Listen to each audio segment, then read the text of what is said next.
But PNC's lineup is interesting with this Druid deck in particular, D2. I can totally see why with a Reno Mage you'd still be afraid of Pirate Warrior. Sure, I've seen it die before.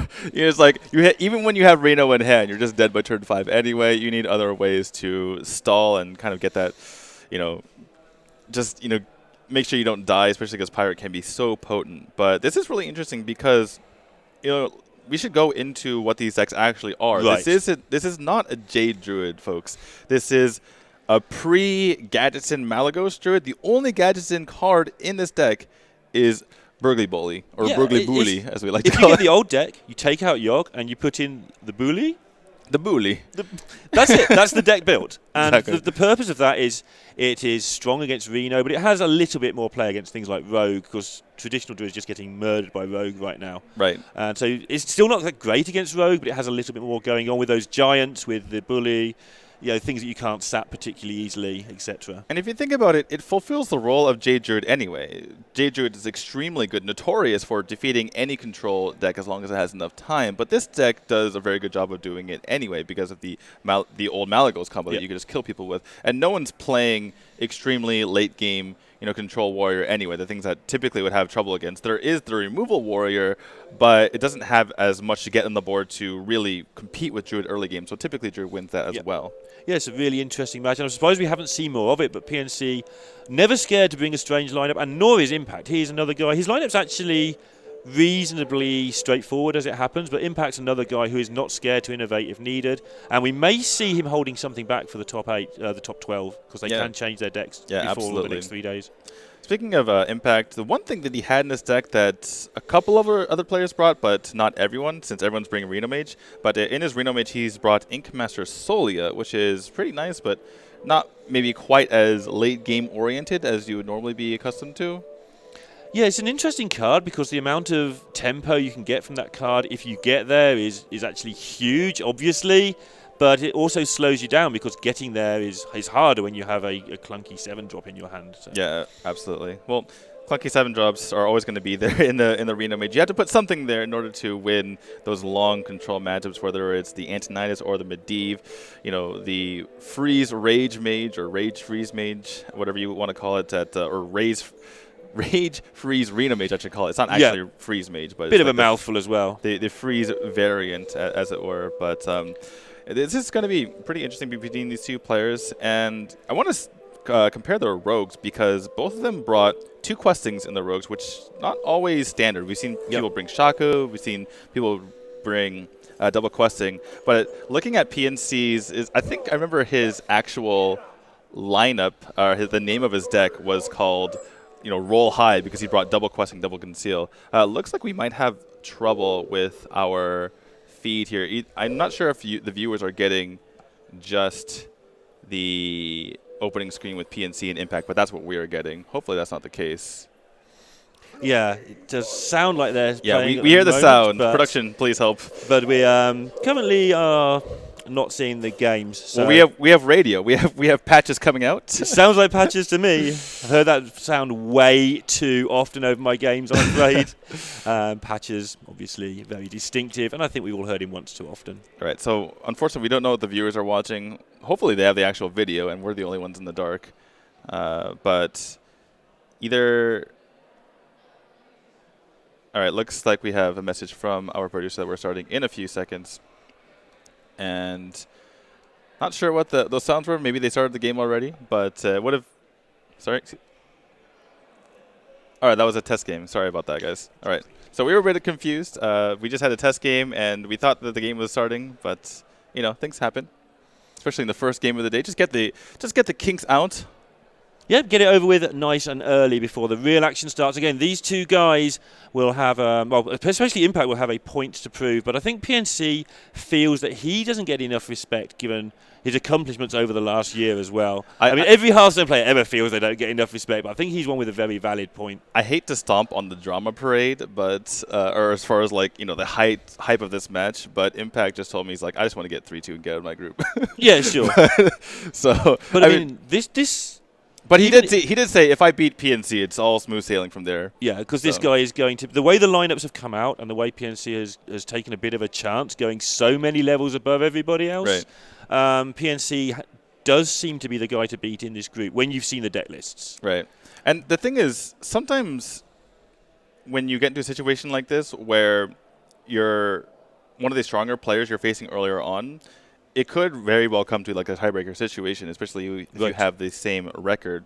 For instance, Shy, one of the top players who actually finished second in the regional for APAC, the way he got out of his group in the, before the top 8 in the APAC regionals it was a group of 5, and he went 2-2 in his group, including he had a 500 games score, so the amount of games he won and lost, it was like 5-5 or something like that.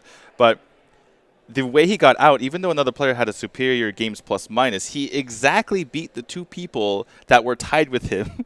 So therefore he got out of his group. Tiebreakers work so that they want you to make sure there's never any reason at all to take your foot off the gas. So head-to-head is the first thing. In a 3-way tiebreaker, you play they focus on the mini league between those 3 players. And you're right. Despite the fact his win percentage wasn't quite as high in the games, he beat the 2 guys he was tied with. And the tiebreaker says, that's good. And those are the only 2 wins he actually got in that entire group. So it's just really funny to think about it. He beat the exact 2 people he needed to beat. And that could end up coming into play in this particular match as well between PNC and Impact. You figure both of them are favorites, or at least one of the favorites to get out of the group along with Nyria and Orange. And so if whoever wins this could set themselves up in a position where they take that 3rd place just by the skin of the teeth from a tiebreaker. Yes, so every game is going to be crucial. Like you say, we're talking about this as if this is the final or something. This group is PNC, Impact, Orange, Gilgamesh, Nyria, and Perna. These guys have all come a long way. You'll know a lot of those names in that group. It's not like this is, oh my goodness, it's the 2 guys you've heard of. It's just because, firstly, it's the first game of the day, but secondly, these were the 2 guys in the Americas final, and they are the 2 guys who have brought the lineups that seem to have second-guessed everybody. Right. What place did Perna finish in the Americas? Do you have that offhand? I believe he just made top 6. I just quickly looked that up. Right, because Gilgamesh from Malaysia, he finished tied for 5th in the APAC, basically the lowest way you could have qualified for the tournament. And so if that's the case for Perna, then we definitely have 4 clear-cut favorites in our group here in PNC, Impact, Orange, and Nyria. However, like we mentioned earlier, only 3 spots available.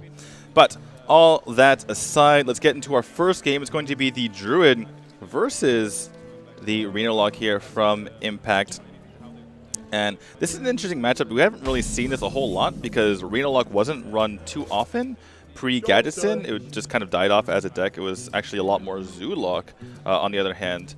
And we'll see how this matchup plays out here. I would imagine that the Druid has a pretty substantial advantage because they can burst down like the old combo days, basically. Yeah, I imagine this is exactly the matchup that PNC was looking for here. I mean, the Mage would be similarly good as well. But this is Conquest, so it's not like it's Last Hero Standing where this is just going to sort of tear through the lineup. But this is why we're saying his lineup looks to be really strong, because he is going to get several of these next level games. He doesn't need to get lucky to get these matchups. Interesting tech here from Impact, the Fellfire Potion. So just gobs and gobs of AoE removal from his side of the field. Most likely going to be seeing Shadow Flame and the Hellfire as well. But Impact, it looks like he's just going to play out the Brand Bronzebeard here. Wants to get some sort of a board, especially because he just saw PNC go for that Wild Growth here. Kind of concerned is Impact about what could be coming up here.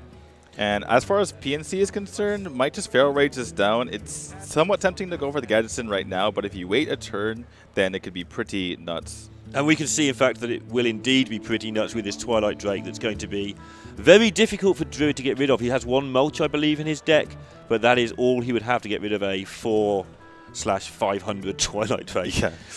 Right, well, he's going to go for the Brand here. That will take off, let's see, 1, 2, 3, 4. Yeah, it would take off 6 health from the Drake. So basically, you're doing 4 damage to the Brand, but you're doing 6 damage to the Drake as well. 3 mana do 10 damage, and it's not a Shaman card. Wow, that's pretty impressive. So yeah, oh my goodness. Going for this already, and no hurry, right? He knows that he'll have the better of this if it goes long or short. In a way, you just want to make sure that nothing crazy happens because he has this Auctioneer and this handful of 0 and 1 casting cost spells. Yeah, kind of funny that you mentioned that, right? If it goes long, then he's probably going to win with this combo. If it goes short, he's probably going to win because he has the tempo. Medium term, though, is where Impact, that's his sweet zone. And that is why Impact was playing the Bran into the Twilight Drake. The deck lists are open. He knows what he's up against here, card for card, and he knows that his best chance is to win this sort of mid-game battle. And he's going to get a chance to do that because PNC has a really difficult turn here. Well, he could just go off and cycle 4 cards in his hand right now. Coin Gadgetzan into Innervate, Double Living Roots, and Moonfire. That would break up his entire combo, unfortunately, and make it so that Impact doesn't have to worry about anything going forward other than those Arcane Giants. And the 5 cards that were drawn and the 7-drop Giant, or the 5-drop Giant next turn. That sells me a little bit. Right. Reducing this Giant down, replacing your hand. You throw your 1 Auctioneer away, he only has the 1, but I feel like going off now is better than waiting a turn. Time waits for no one. He's going to be quick, though. He's going to have to just go through this now. And his mechanics are going to be actually important here. So we don't say that often in Hearthstone. Yeah, and he's just going to go for it. But you just play everything out. He picks up another Moonfire. That's another way to cycle. He unfortunately still can't kill the Drake, though, unless he gets another Innervate. This is why I'm confused that he took so long to do this. I suppose it was a big consideration whether or not you go for it. But you do have Raven Nettles later on if you want more damage. Let's see how much he commits here. And does not commit the second Living Roots and Moonfire. So that allows him for 13 bursts of damage when he gets Malygos later on. And it's also made sure that the Drake is small enough that if it wants to run into the Auctioneer, it dies itself. Except when this happens. Except when this happens. Now, going to be a bit of a mini punish here. Right, well, Impact keeping his tempo lead onto the board here. That's certainly important. PNC is going to just drop his Arcane Giant. The cleanup is a bit just messy here, so I'm going to just go ahead and play that out. But that gives Impact the ability to just faceless that guy if he so chooses. Well, he may just want to remove it, depends, but he's going to want to be on 8 mana on turn 8, so I don't think we'll see him potion it away. I think we will just see the faceless here. All right, well, he's going for the Dark Peddler first, and that doesn't leave him any room for the go for the faceless. Might just be the Blast Crystal Potion after this, just to take it out while it's there. And this does mean that he's going to be 2 mana behind PNC from now on, or at least for the next 5 turns. And I think the reasoning behind this, he's just seen a Living Roots and a Moonfire. He's going to expect very little removal to be in hand. He's going to be proved to be a little bit. He'll feel he's unlucky here that PNC just has a handful of this removal stuff. Impact will have reasoned that PNC would have kept going with that Auctioneer, I think. So he won't expect more damage to be in hand, I suspect. Well, not only that, but even if there is more damage in hand, then you feel like PNC doesn't want to use it anyway. Yeah. Because he decided not to use it with a Gadgetzan, which is when you exactly want to use it, so, or at least most of the time. And both players have kind of ground to a halt here, which is where, obviously, you would rather be the Warlock temporarily, because you can pick up more cards to unhalt the situation. PNC is going to need to play off the top of his deck, but we will remember very well from back in the day, all those 3 months ago, when this deck is one of the best decks in Hearthstone for playing off the top of its deck, the Druid. Yeah, it certainly is. Unfortunately, off the top comes a very sad Innervate for PNC here. You don't really need Innervate when you're already way ahead of your opponent in mana crystals here.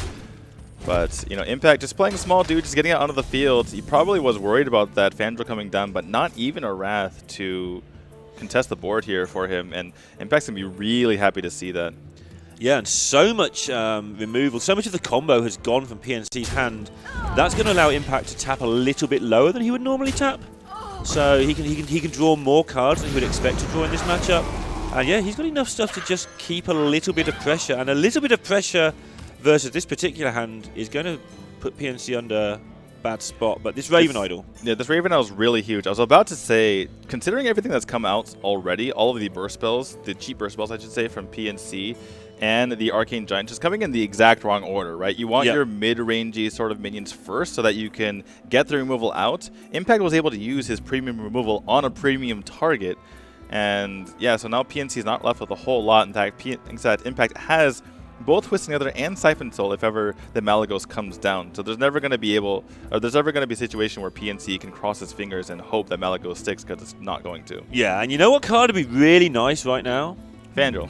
Fandral, Gadgetzan Auctioneer, any of those, they've all gone because he's only playing one Auctioneer. So He's going to obviously draw a card with Wild Growth next turn. I'm surprised he hasn't just... I think he's thinking about going for a minion. Sure. But I would rather just have Lunar Visions or Nourish. So I think I would go for a spell here, especially because you could get another burn spell like Living Roots. I think it's spell all the way.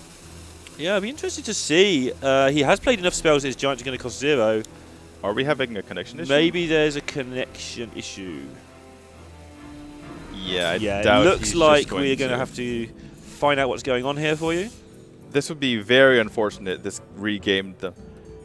Both players have lost connection, we're being told. So we are going to have to find out what the ruling is on that. It's most likely going to be a regame. We're pretty much in the mid-game here with no obvious winning advantage on either side. I don't see how you can have anything other than a regame here. This is an extremely good spot for Impact, so very unfortunate. Unfortunate for him, but you can't say with any certainty that he was going to win this game. Yeah, I mean, that Raven Idol alone could have swung the game, let alone anything off the top of the deck or anything. So usually it's if the game is 100%, they'll rule it. Some places are like a little bit below that, but this is nowhere near that level. Right, it would have to be like 95, Impact's going to have to keep himself together here because he will be thinking that he's overturned this one where he was a massively unfavored, and hopefully for Impact's sake he disconnected before he saw the rag come off the top, because that would have before that happened it was favored for he actually reconnected. He sees the rag and now he's gonna probably cry himself to sleep because I can't imagine that this isn't a regame here. But this is important, by the way, in these situations, doing what Impact did there. Let the admin make the ruling. You keep playing until the admin rules what's happened. Yeah, exactly. Just in case anything strange happens. So always keep playing if you're in that position. He's right to do that, and we'll get back to you very soon with what they rule. It's going to be a regame. Yeah, so. We've heard that it's going to be a regame here, but yeah, like you mentioned, it reminds me of tennis. Actually, you don't assume that they call the ball out. You just keep playing, or in any sport, football. You don't keep to the tennis. You're good at the tennis. Hey, I'm fans of all sports and games. Come on. Fair. You keep playing until the ruling comes, because if you mess up, then it's your own fault if the game keeps going. Yeah, and they're going to have to regame. And again, this is where Impact's going to have to keep himself together. He's a lively character, I think it's fair to say. So he's the sort of person who might get affected by this sort of thing, but he's very professional with it, in fairness. Yeah, it's kind of funny because he's a goofy guy. He likes to joke around, but that means that in these sort of situations, he's also very competitive, I should say. Yeah, but very. In these sort of situations, he just kind of rolls with the punches. Like, well, what can you do? Yeah, I'm glad I keep on about I'm glad we're casting these two. It's such a meme. It's like, hey, the cast is glad they're casting. Oh, of course we are. But these two guys are two of the guys who are just looking. Yeah, they have history. They're looking to break through. Just that next tier, they both feel they're just underrated massively, and I mean, Impact has won a very important tournament before. That's. Are you talking about the Sunshine? I'm talking about the Sunshine Open. It was important because of the final. Oh right, yeah. We're referencing a tournament from like 3 years ago, guys, when Impact won over Kibler. But Kibler, that was his kind of claim to fame as far as Hearthstone is concerned. It's like, oh my God, Kibler, he's done it. He's gotten to the final of a Hearthstone tournament. But the reason I'm referencing it is because everybody remembers who came second in that tournament. Right. And it's usually the other way around. No one remembers second place. But in that tournament, everyone remembers second place. And Impact's sort of the guy who just got forgotten in the shuffle and all that. He won it. He won that tournament. Impact's been around for a while. In fact, he was on my team for a couple months before iHeartU disbanded. But, yeah.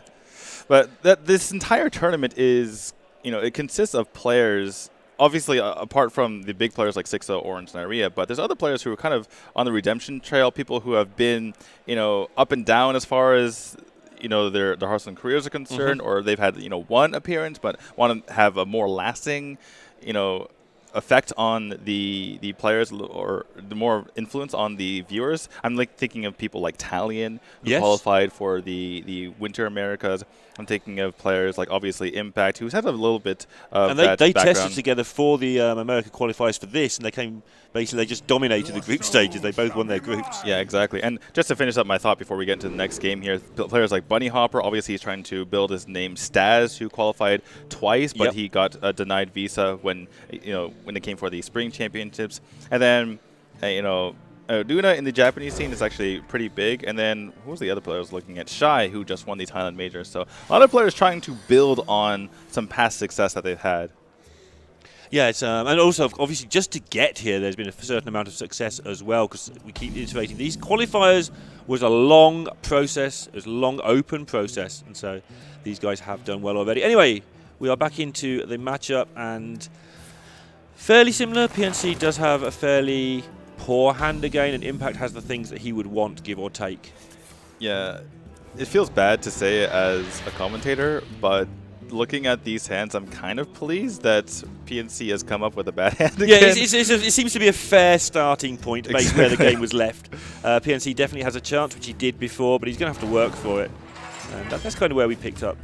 So this is an interesting decision coming up here for Impact. He could go for Coin Kazakis and try to get some removal out of PNC's hand before he goes for the Drake, because having the Drake stick, he does go for the Drake by the way, but having the Drake stick is a really big deal because of the Faceless Shambler in hand, and Druid is notoriously bad at dealing with these minions if they don't have mulch. Now, he does have the mulch, but he just has to pay a little bit attention to, is the Giant coming in the next turn or two as well? What else might he have? He's got to work out what the hand might be, because Mountain Giant can't come because it was this Drake was coined out. But it could come the turn after. Right. So. But at that point, you have your own Arcane Giants most likely onto the field. I think PNC right now is thinking about how do I math out these Innervates with the Arcane Giants, because the mulch will bring them down to 10, and Innervate will obviously bring them down to 9. So do you just do that next turn? It's kind of a sticky situation. Well, you can actually just innovate Giant as well.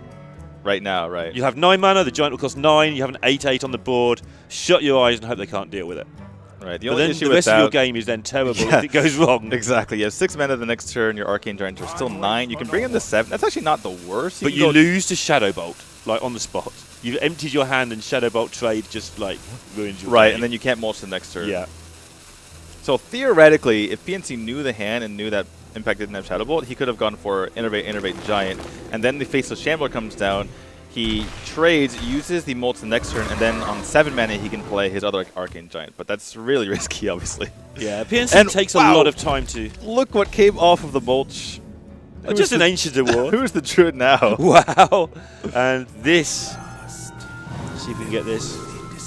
All right, 5 or 10. Looks like it's going to be 5. I'm so happy that we can read this in English. I was going to say exactly the same thing. The Gold Series recently was all in Chinese, and I now don't need my colourful notes. Well, the only issue is that we can't see his mouse, so it's hard to see what he's picking here. That's the only other problem. We can guess, obviously, but looks like we're going to take a look at that. 4 damage to all minions, summon the 5/5 demon. Seems like a pretty good effect. Yeah, obviously the point of that being at some point he's just going to reverse the game state, or he might just do it sooner rather than later, but kill all your opponent's stuff, including your own, put a 5/5 down, restart. The downside of cards like Flame Strike are always clear the board, your opponent just puts stuff back on the board. Right. But that's why these potions are so powerful. They turn around the tempo and who's got the initiative. The only issue is that you're playing against Druid, who likes to play massive things, or at least in this particular deck.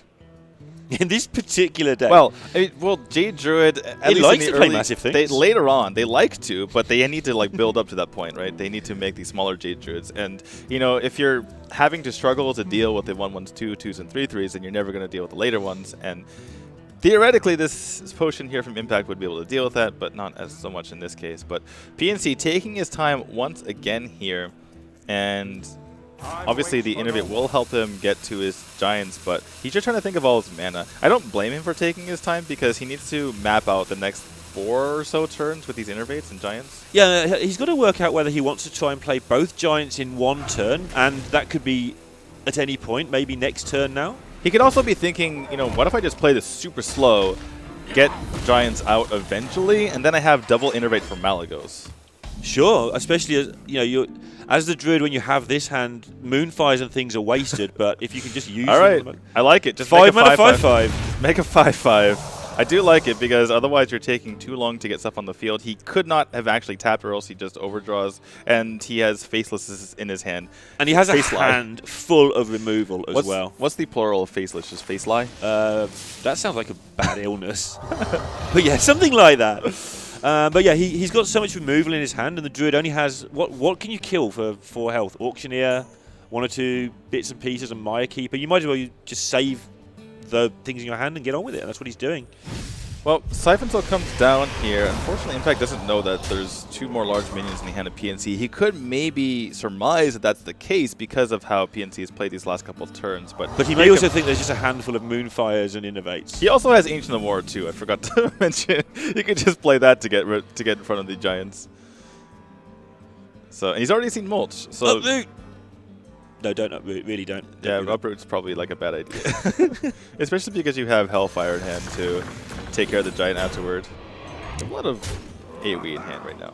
And a lot of actual face damage. If you count the Hellfire, the Soulfire, maybe a Ragnaros. Yeah. The damage is mounting up here, so... Don't forget Fellfire Potion. Fellfire Potion, another 5, yeah. This is going well for Impact here. Impact has drawn his threats, and PNC just had a slow enough start where he wasn't able to put any pressure down. And Impact's looking to be in a similar position as the last game.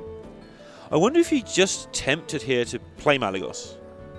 Just for gain 12 health. I don't know how you win the game if you do that. That's the problem. Yeah, you don't, because you don't have any more threats and you have no win condition, even though that word is being bandied around. But he would actually run out of ways to win the game if he threw out the Malagos right now, I feel like. Yeah, he never gets enough minions to stick. You're not going to beat them down with an Auctioneer. And so what's the best way to get anything out of this hand at all? A Fandral Mire Keeper just seems terrible. You've got to get rid of one of these minions, or you've got to probably get the Mire hint you're Keeper dead to swipe. Leroy. I think you just run your Giant in, swipe, and play Mire Keeper with the slime. Sure. Oh, it looks like he's going to use his face, but then you can't actually kill both that way if you do that. So, yeah, he's just going to go ahead, use the swipe in this fashion, throw in his Giant. Kind of bad trades here. You know, the math doesn't work out too well. And Reno comes out for Impact. Doesn't really need it. But that's a nice thing to have to say. Doesn't really need to gain just 2 health now. Doesn't need to gain 20 later. But yeah, Reno kind of gets bypassed in this match to some degree anyway. Right, well, nice and clean. More damage. And yeah, picks up even more damage. So puts the Ooze on the field, which means that if any of this sticks, then Impact will have the victory in his grasp. And Moonfire comes out, which can be paired with Malagos, but feels like Impact's just going to take this regardless.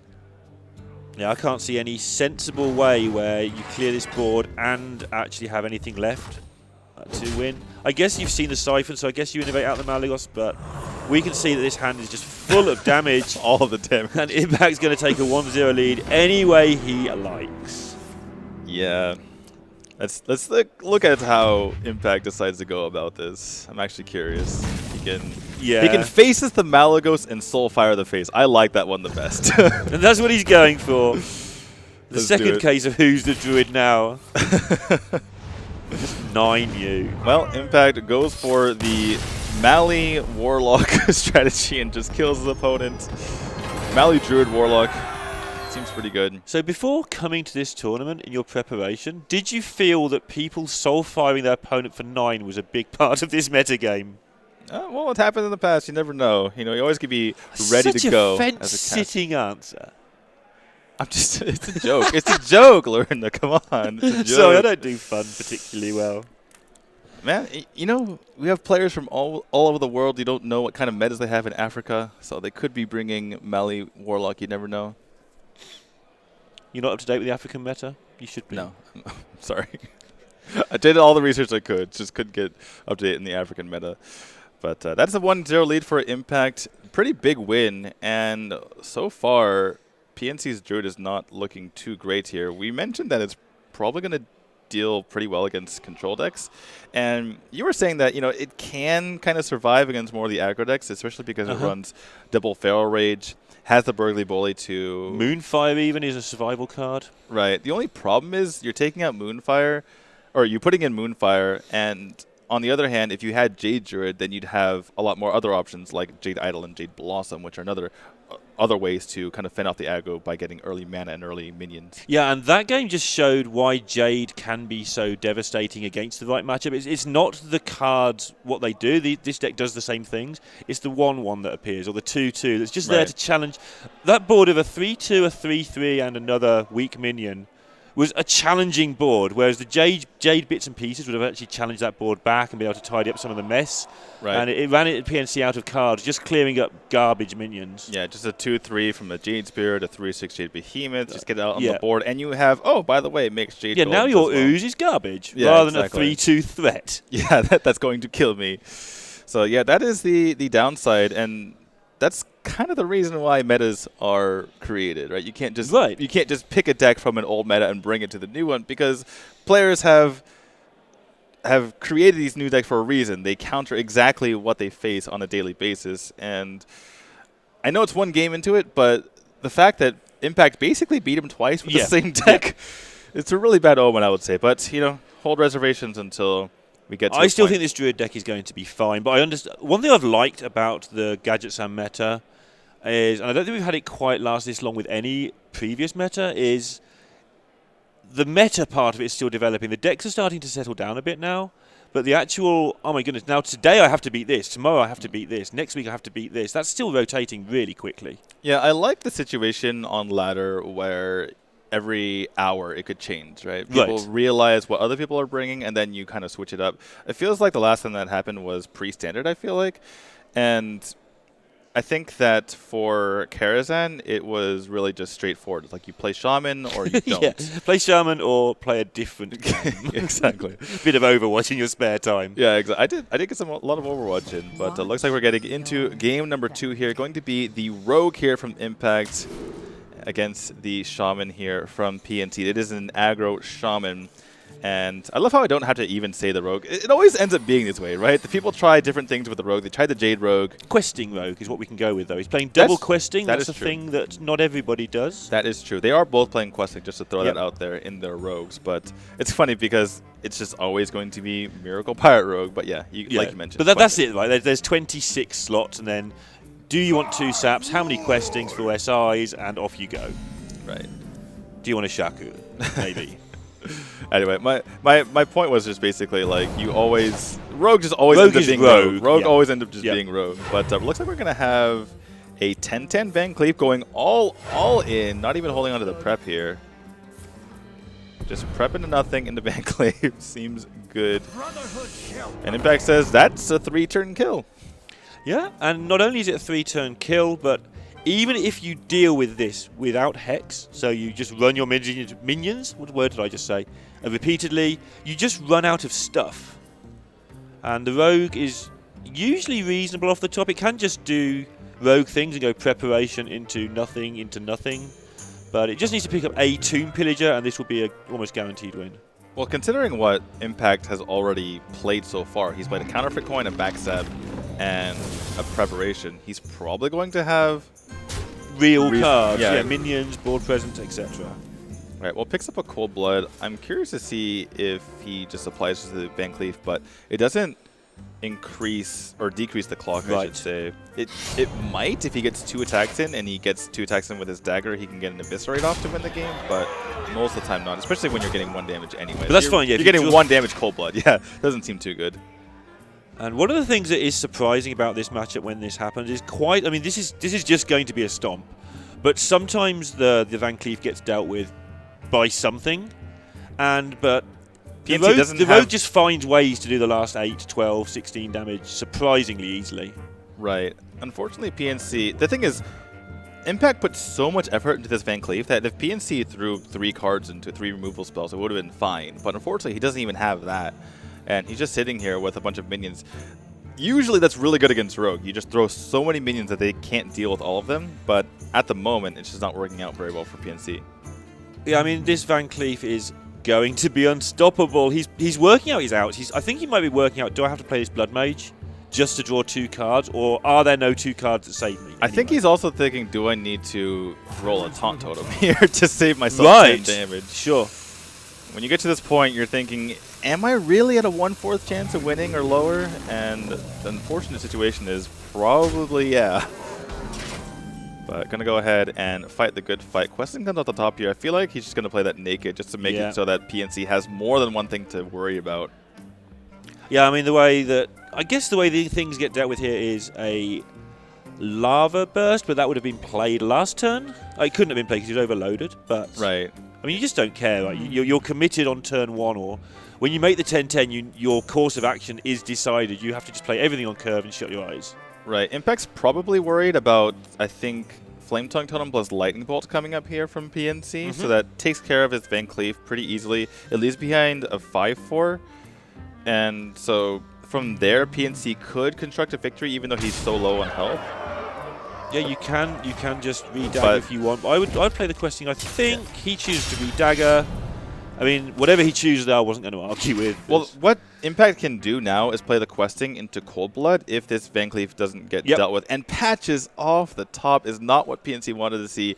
If he got a weapon, it would have been perfect because he plays the weapon, plays a deckhand, attacks everything in, still has the Patches on the board, but he picks up, not only does he not get a weapon, but he gets the Patches anyway. And so this is just a disaster. And looks like with not enough damage to kill off the Van Cleef just single-handedly kills off PNC. Yeah, and that was not a game. Rogue doing that thing that it sometimes does to just clear it up. Takes a 2-0 and Impact on match point, but he does have to win with Reno Mage, which is... By the way, nice decision by Impact to do two things. One, he played the Van Cleef on turn 1. It sounds simple, but he could have waited on turn 2 and maybe gotten something out of the prep. He got something off the top that could have used with his prep.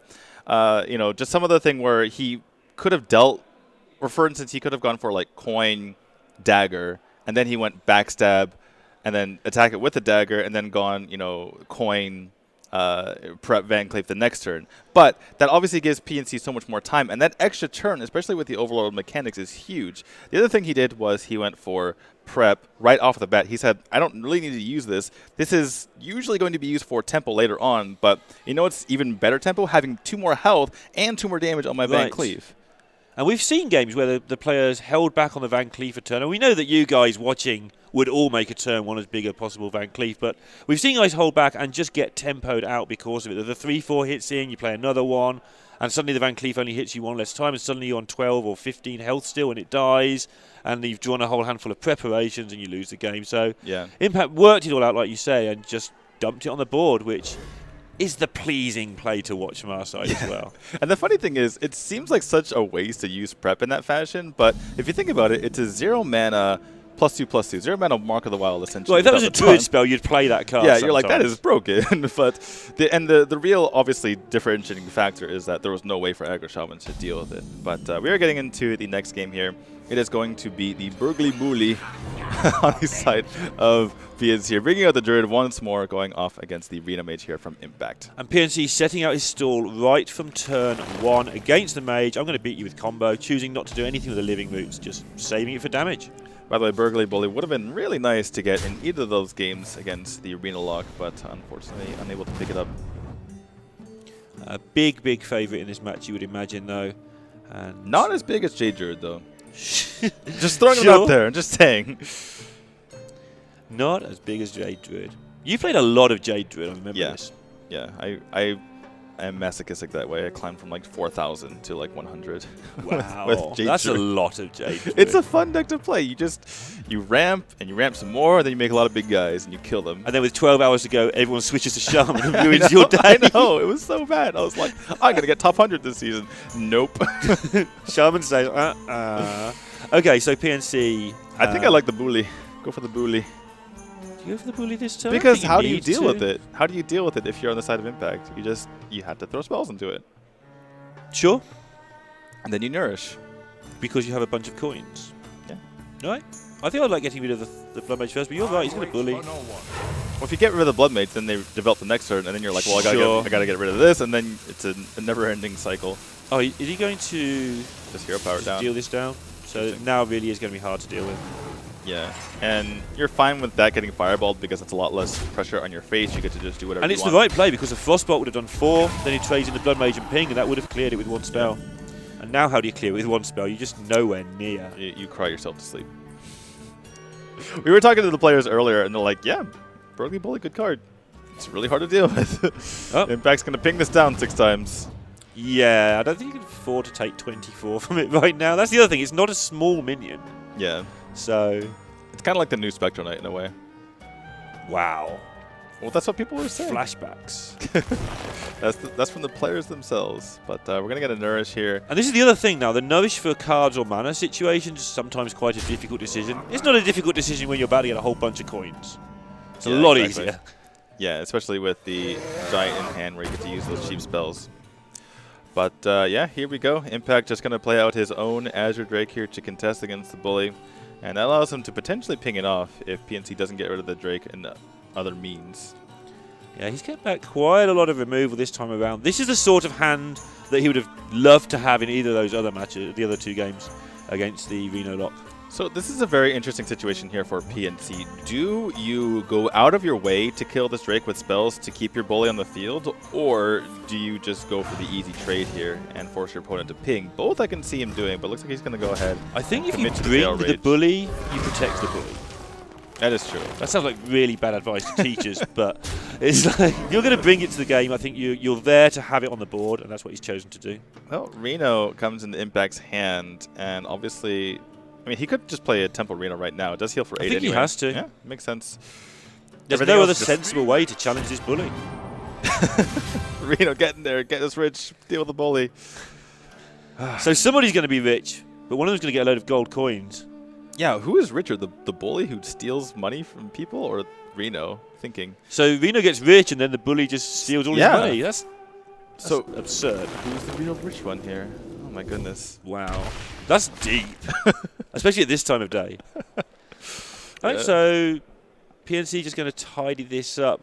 Plenty of ways of doing it, and he can just ignore it and make an 8-8 as well. So lots of decisions. You know what I'm just thinking, though? Just to get off analysis of this game completely.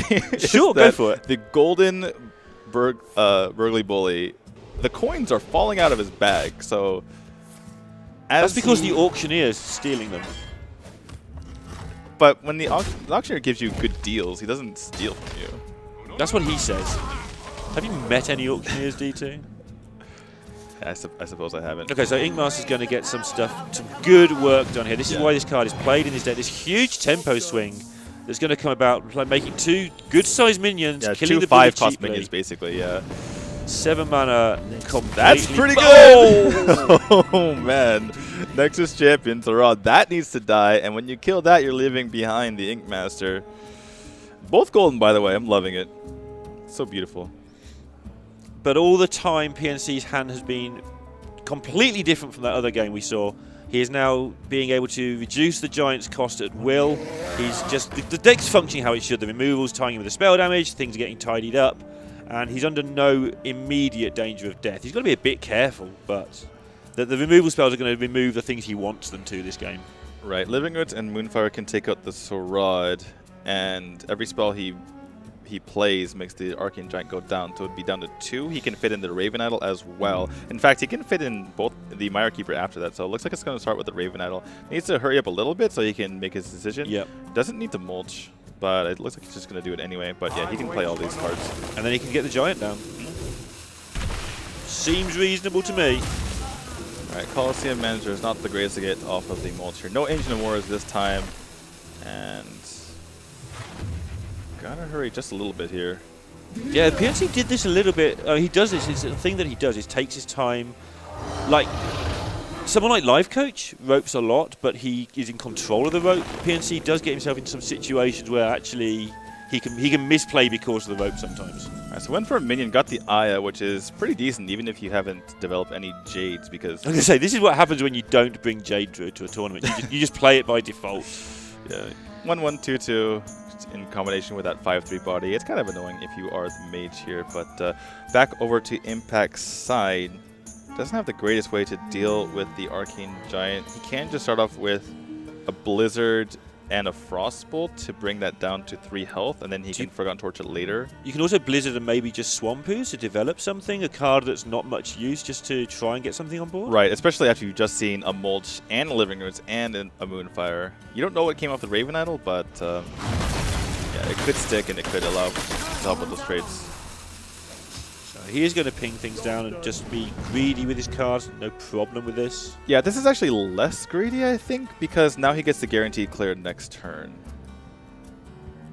with the Forgotten Torch and Frostbolt and ping the Drake. If he didn't ping now, he wouldn't be able to deal with the Drake. But sure. Things actually looking decent for Impact here. PNC needs card draw right now. This is twice he's drawn a Fandral with the Mykeeper on turn 9 and 10. It's like just exactly the wrong timing for it. Especially right after he coined out Raven at the last turn, remember? Yep.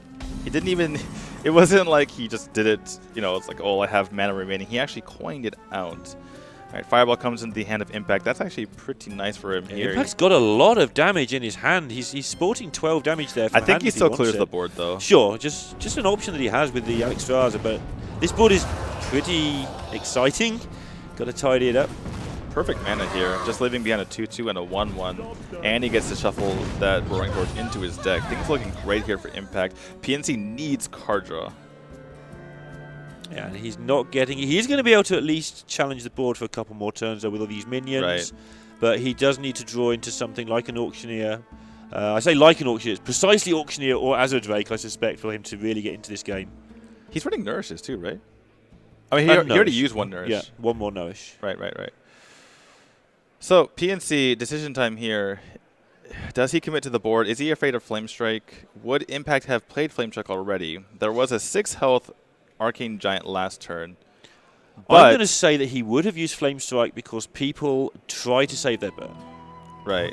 And Impact, he could have pinged the Arcane Giant rather than the Drake a couple turns ago. So unless Flame Strike has come out the last couple turns, then Impact doesn't have it. And there's also the bit where you say, how do I win anyway?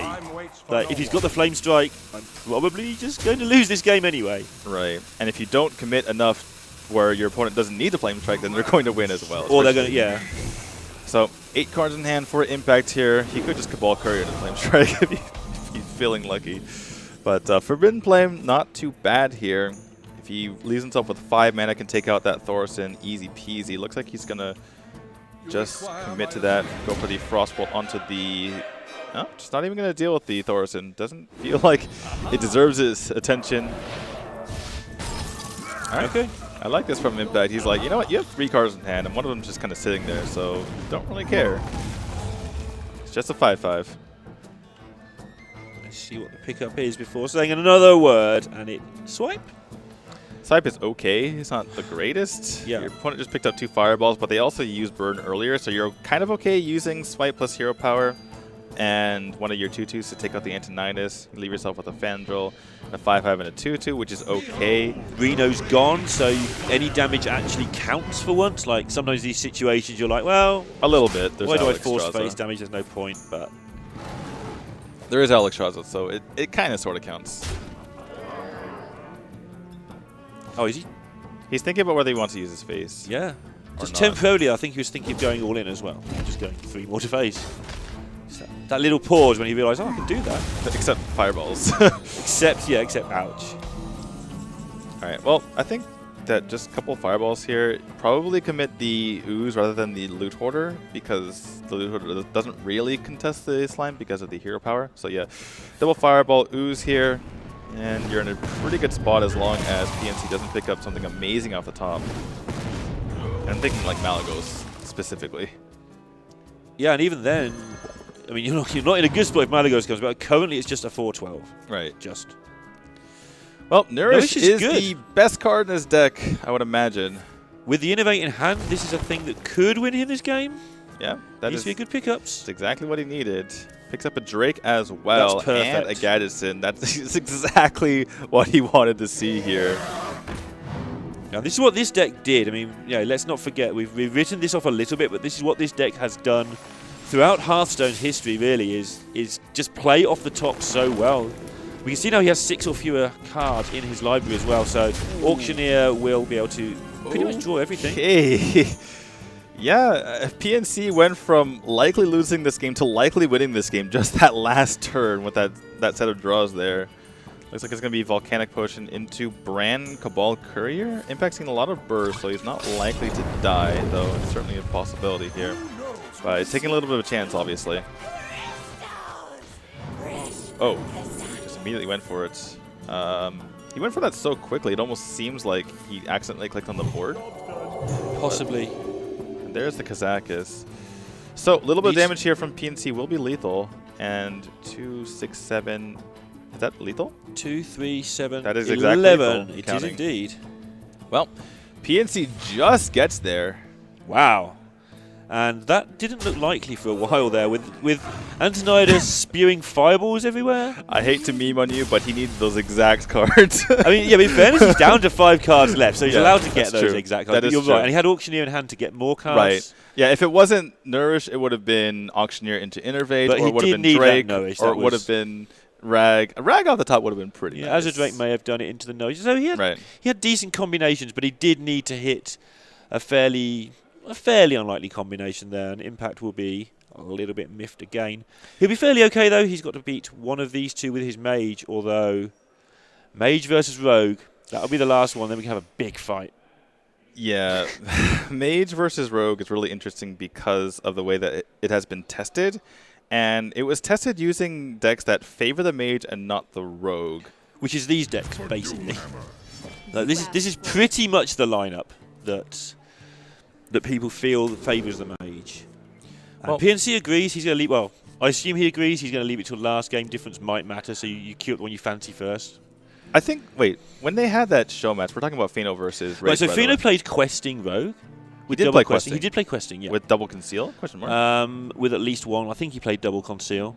And Rage basically played this deck. I don't think he had Inkmaster, but he may have done. And Does Impact have Frost Nova in this deck? I don't think so.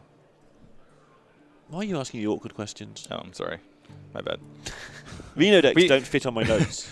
We write down the big cards in these guys' decks. We don't have the exact I would deck have list with us. said there'd be a Frost Nova in this deck, because I haven't noted that there isn't, but we haven't seen it in 2 games. And Archmage Antonidas does pair pretty well with. Yeah, I would have said there Frost is in Nova. this deck. It seems to make no sense not to, but I'm not going to guarantee that. Well, Impact can shut down discussion of Rogue versus Mage right away by just taking out this Shaman, though it's a bit difficult to take out. Yeah, especially with this starting hand here. PNC is like one half-decent 2-drop away from just going through this game. Or 7-7 even. Or just use the cards in his hand. Or just use the cards in his hand that are going to do so much synergy and so much damage. Ice Block helps, though. Ice Block certainly Yeah, helps. Ice Block into Kazakus into cheat with a potion. I think he's going to have to coin into the potion first off here. Ooh, Totem Golem's really nice, but probably just play out Tunnel Trog and the Spirit Claws. Tunnel Trog doesn't die to Volcanic Potion, so you're really in a good spot. You're pushing 4 or 5 damage to turn, depending on whether you want to attack with your face here. But Totem Golem certainly is pretty tempting because of that massive amount of health. A lot of times, like we mentioned this before, when you have a Totem Golem and a 1-drop in your hand going second as a Shaman, you always coin the Totem Golem out because it's impossible to deal with, and that's And kind also of a similar situation. in this spot, his turn 3 currently isn't very exciting. So Totem Golem into your 2-1 drops is a way of getting rid of that overload as well. So he's got to seriously consider both options here. Yeah, the issue is the longer this game goes, Yep. the less likely you're going to win. So Yep. getting the extra 3 damage right now is a really big deal, or extra. It's extra a 2 or lot of 3. damage. You get +2 on the Buccaneer. The Trog's going to be made bigger by the Golem and then the Lava Burst. The Spirit Claws gets more damage in. So there's a lot more damage by doing it the Trog way. But the Golem way secures a slightly more long-term board and is probably slightly better for your curve. So PNC was leaning toward the Trog, but at the last moment he said, you know what, it's a Totem Golem though, it's really hard to deal with, and just went for this for the last moment. As far as Impact's concerned, this is more difficult for him to deal with, certainly. Yeah, because you don't want to ping patches here. You may have to ping the Golem, you don't want to do that. And you're looking at that Kazakus and thinking, turn 4 is a long way off. Yeah. Well, just being able to play the Kazakus, I think he's leaning toward, Volcanic Potion, even Ice Block, but there's the Totem Golem. Yeah, I'm laughing because it's the same decision in some ways, but this time it's so much more obvious what to do. Yeah, just get that damage in. But yeah, he's going to go for it here. The one nice thing about this play here from PNC is it bluffs the Flamely Faceless, and Yep. even you could also just get it off the top. Yes, right. It keeps it open. And it's perfect mana usage because next turn he can go Totem Golem into a Totem, which is pretty huge because you have a 1 in 4 chance of getting even more damage from your Spirit Claws. Yeah, and that damage is adding up quickly, and at the moment we can see the only defense against that is the Ice Block. I'm curious if Impact should wait on this Volcanic Potion, play the Ice Block now, and go for Blood Mage into coin Volcanic Potion next turn. And if your opponent doesn't get a healing totem, then you clear the entire board. Unless there's a Flame Wreath. Mm-hmm. Yeah, the Blood Mage spell damage is really, really tempting. Or just play Kazakus, I suppose. Just go for Kazakus. He feels it's even more desperate than I think he's going to go for 1. Yeah, he's going to go for 1, and he picked that right away. I think that's deals 2 damage to everything. So this is pretty safe as well. He can go for... Oh, no, just a 2/2 2/2 demon and 4 armor. All right, well, he can do this with the Volcanic Potion next turn, or he can do it with the Ice Block next turn. 3. I'm just counting if there is a next turn. It's really close. That's how... Well, I wasn't even thinking about that, because the Lava Burst does 7 damage, you're right. So, yeah. 4, 5, 6, 7, 8, 9, and then plus the 7 is 16. He's 3 off, I'm counting. Right, and that must be really tempting to him. I don't think we'll see it because Reno's not happening anytime soon. It is still only turn 4. Right, but it's nice to get this Tunnel Trog in for the 3 while you can.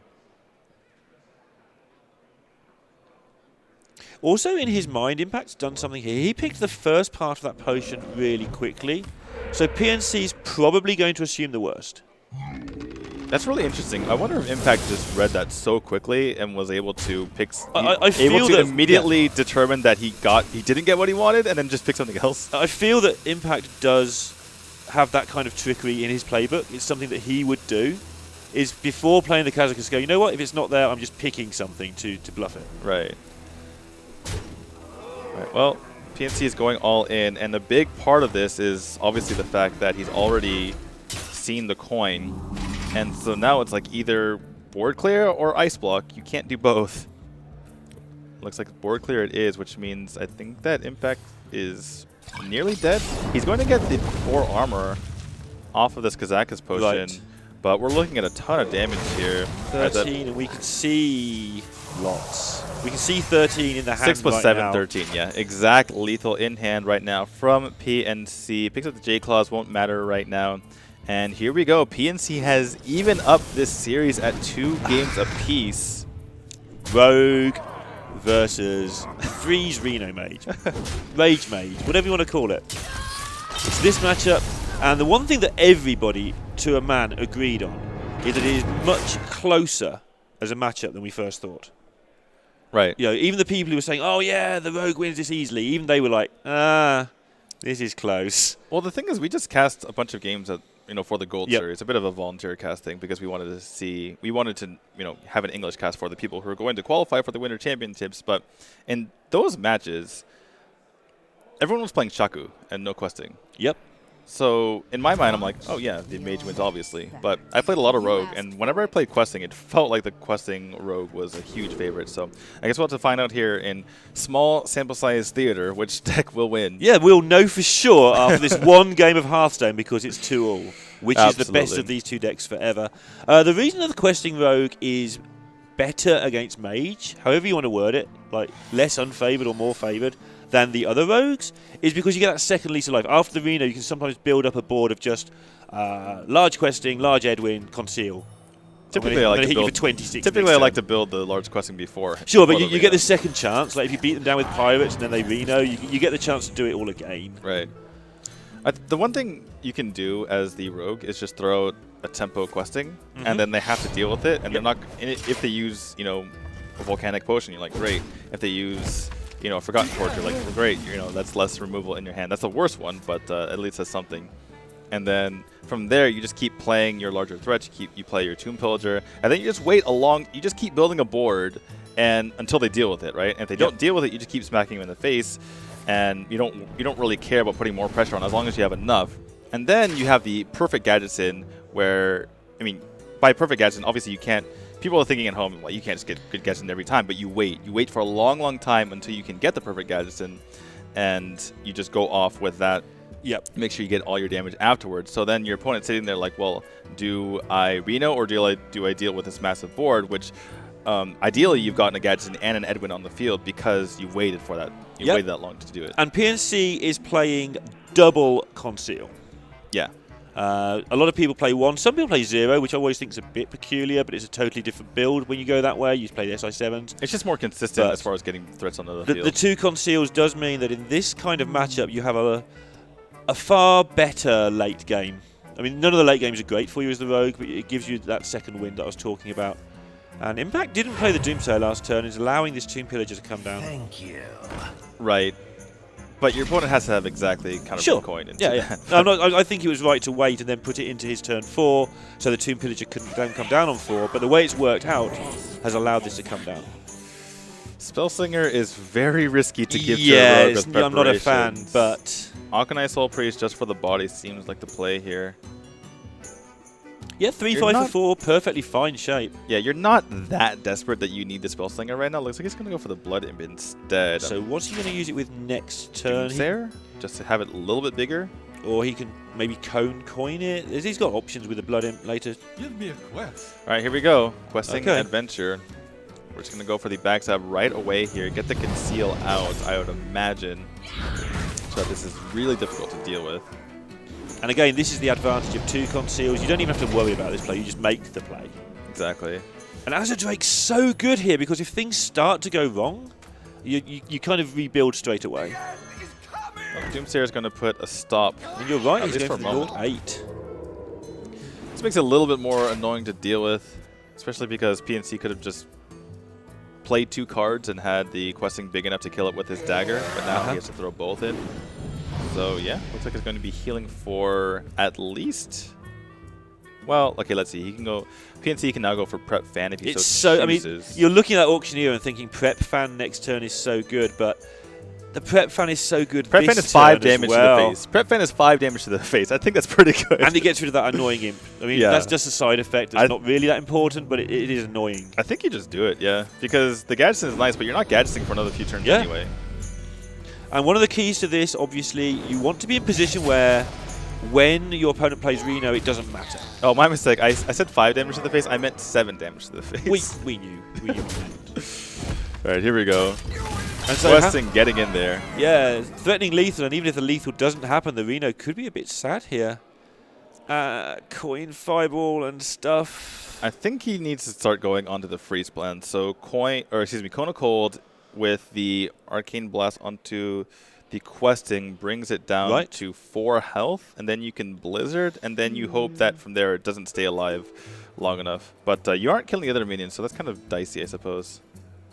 I like it. I like that play a lot. You've got plenty of freeze in hand. You've got life gain from the Reno. You know Your what opponent has 2 cards. You're not dying from 18 if the stuff's frozen. You know what you can do is, after you Cone and Arcane Blast something, I'm not sure what he's going to Arcane Blast. I suppose you don't do it onto the Tomb Pillager because you don't really want that dying anytime soon. But you can go coin Ink Master into the Blizzard afterward. But it looks like he's going to commit the Fireball here. Okay. And going to keep the coin behind so that you can go into that Ink Master slowly like I just I mean, Ink Master into Firelands does seem like a decent swing turn if you're alive. He might have to Blizzard, though, instead of Firelens, because he's going to be taking at least 9 damage this turn. Now, this is interesting because PNC might read the keeping of the coin as Flame Strike. Right. So we can see that, hey, just play a Gadget Sand and things go really well for you. You still don't play the Gadgeting, though, in my opinion. but he will be scared of Coin Flame Strike. This is one of the situations where a lot of players, they feel like, oh, I need the tempo. Like, no, you can actually just play the long game as a rogue here. I think you But just how play do you the beat? fan. I mean, how do you beat Gadget Sand with a hand we see? You get the coin off of the Tomb Pillager, and then you just win the game. Yeah, exactly. I think he's fine here. Yeah, you're going to get the coin off the Tomb Pillager. You're going to have more stuff coming up at the top. You're going to have another Drake. You're going to have, some more stuff. So do you cycle the... yeah, okay, there's the answer to that question. Cycle the fan, just get some more stuff going on. I think you wait a few more turns for the Gadgeting, and yeah. There you go. Now has more options. Not that the first Gadgeting helps the second Gadgeting, but it informs your opinion a lot better. And I think you always...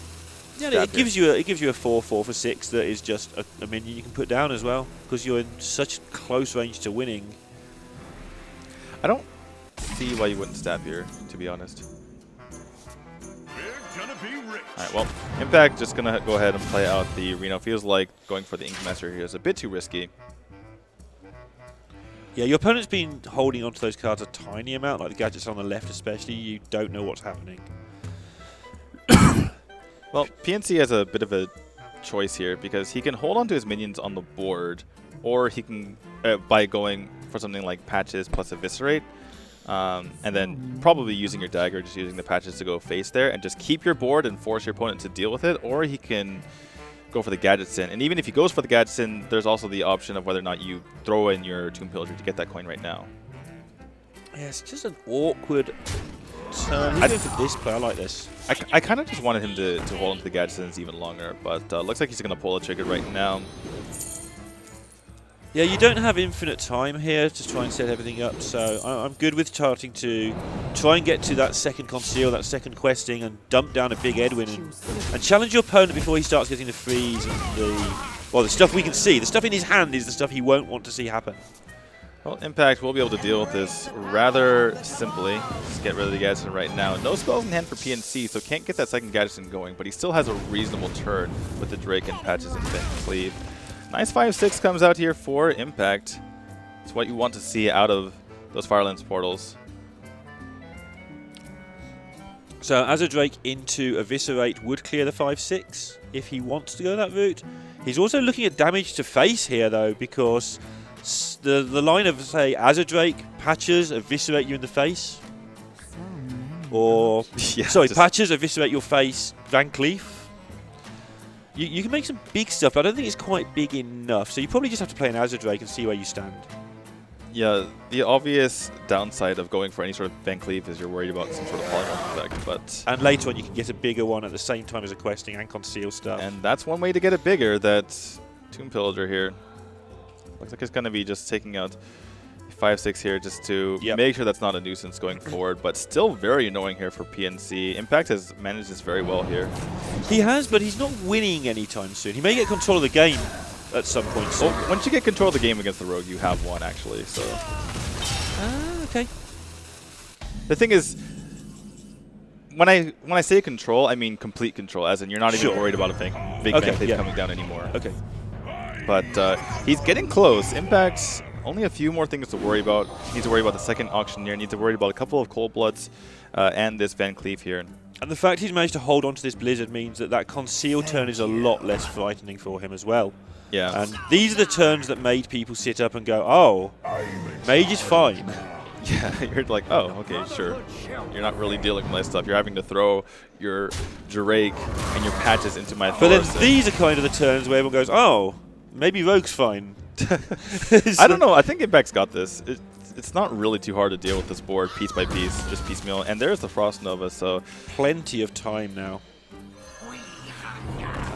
Kind of curious why I didn't go for the Arcane Select first. Got a feeling that's coming last, followed by a bit of a not like this. He's just going to straight up clear everything. Okay. Sure.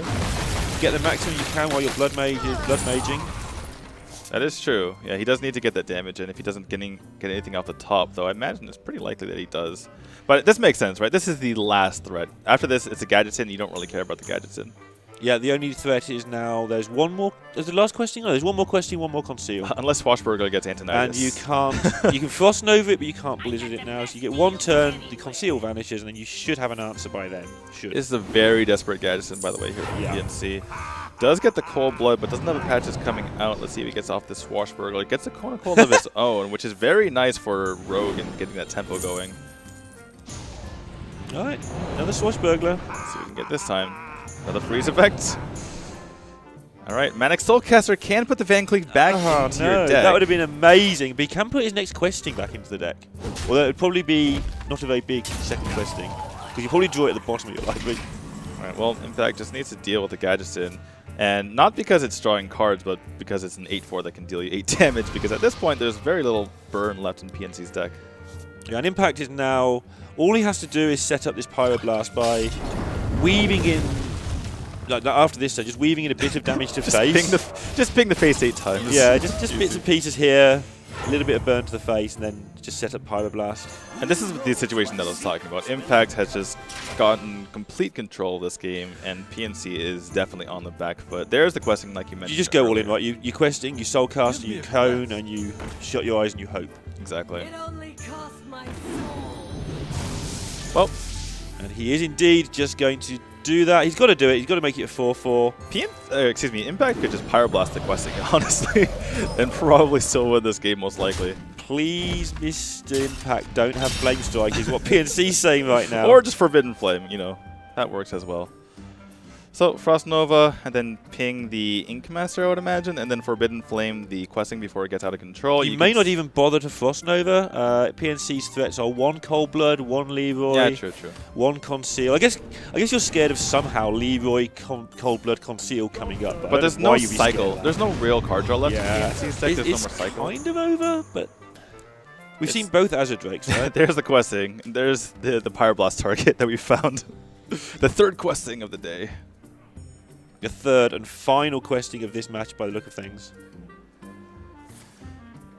PNC is just trying to find out how he can possibly win this game. He can take out the brand right now so that there's nothing on the field to contest with the questing. Perhaps he just holds on to it for another turn so that it can't get taken out as easily. He's already seen Volcanic Potion. He's already seen quite a few things. I think that Twilight Flamecaller might be in this deck for Impact. But just going to play it out right now. He has to trade and look for Leroy. Just Leroy. Leroy face you.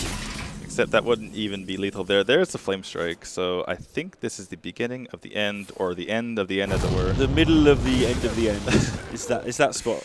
Yeah. I'm just wondering if we get a concede from PNC, No, or no, if he's going to play it out. He'll play it out.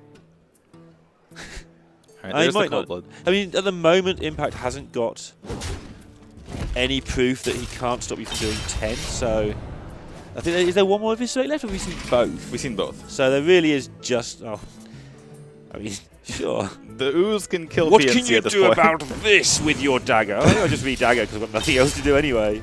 Yeah, I mean, technically, like you were kind of alluding to there, they can both deal 1 damage to each other, so maybe PNC finds it, but Impact's deck is just so much more dense at the moment. PNC has a lot of cycle. He has Backstab, which can take out an Ooze, but other Just than that... 8 more turns plus Leroy and Cold Blood. Yeah. Have some faith. But yeah, Impact looking for all the world like he's going to get revenge on the finals and start off with a win. And this now is the card he's been waiting for, basically. Yeah, he does have the Roaring Torch, I believe, in his deck as well, so that will end this game if he ever picks it up. There's Ice Barrier. And that will just force the concede almost certainly now.